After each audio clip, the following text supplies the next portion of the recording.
नमस्ते, नमस्ते, नमस्ते।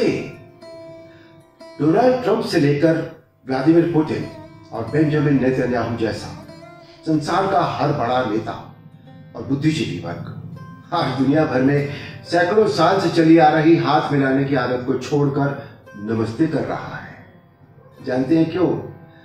क्योंकि यही एक सही और सुरक्षित तरीका है अभिवादन का।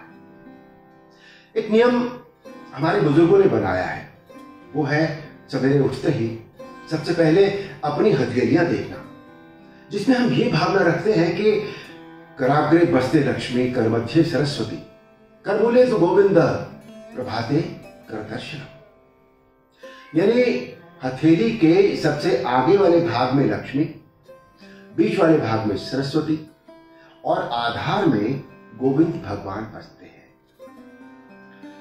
राम जी को हम इतना क्यों मानते हैं? क्योंकि उन्होंने मात्र उपदेश नहीं दिए, बल्कि अपने व्यवहार और कर्मों से एक आदर्श इंसान बनकर जीने की कला सिखाई है। हमने रामायण में देखा कि राम जी जब सोकर उठते थे तो सबसे पहले अपनी हथेलियां देखते थे। बिस्तर छोड़ने के बाद धरती माता को प्रणाम करते थे, उसके बाद धरती पर पैर रखते थे।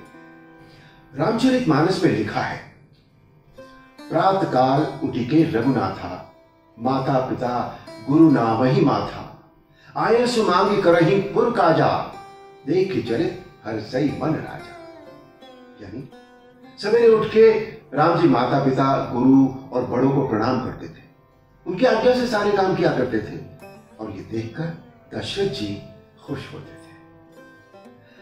सोचिए, अगर प्रतिदिन हम इस बात को ध्यान में लाते हैं कि हमारी हथेलियों में भगवान के कई रूपों का निवास है, तो क्या हम अपने हाथों से कोई बुरा कर्म करेंगे? क्या किसी गलत चीज को हम हाथ लगाएंगे? आज विश्व के ज्यादातर हेल्थ डिपार्टमेंट ये सलाह दे रहे हैं कि हम बाहर की अनजान चीजों को न छुएं, आपस में भी एक दूसरे से उचित दूरी बनाए रखें, आदि आदि। हमारी इन बहुत जरूरी और सबके काम की परंपराओं को धार्मिक प्रोपेगेंडा और छुआछूत कहकर छोड़ दिया गया, परंतु आज इनको सारी दुनिया जान भी गई है और मान भी रही है।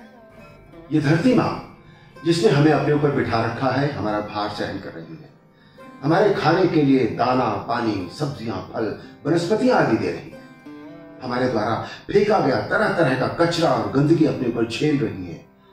क्या इसे प्रणाम करके हमें धन्यवाद नहीं करना चाहिए? बोलिए, कहिए। इसी तरह यदि हम सवेरे सवेरे अपने माता पिता और बड़ों को रोज प्रणाम करेंगे, उनकी बात मानेंगे या अपने काम उनसे पूछकर या उनको बताकर करेंगे, तो घर का माहौल कितना पॉजिटिव और खुशनुमा रहेगा। प्रणाम की कई मुद्राएं हैं जिनका अलग अलग तरह से शरीर को फायदा है। इसके साथ ही ऐसा करने पर बड़ों के मन में आने वाली भावनाएं और उनकी पॉजिटिव वाइब्स भी आशीर्वाद के रूप में हमें मिलती हैं। तो हमें करना क्या चाहिए? अरे वही करना चाहिए जो हम करते आए हैं। किसी से मिलें तो नमस्ते करें या राम राम कहें, अभिवादन का पारंपरिक तरीका अपनाएं। हम कितने भी मॉडर्न हो जाएं, पर अपने धर्म और संस्कार की जड़ों से जुड़े रहना जरूरी है। कोई भी पेड़ हरा भरा तभी रहता है जब वो अपनी जड़ों से जुड़ा होता है।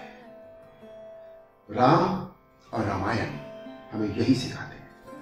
उनकी ये सीख कल भी बहुत काम की थी, आज भी है और आने वाले कल में भी रहेगी। नमस्ते, जय श्री राम।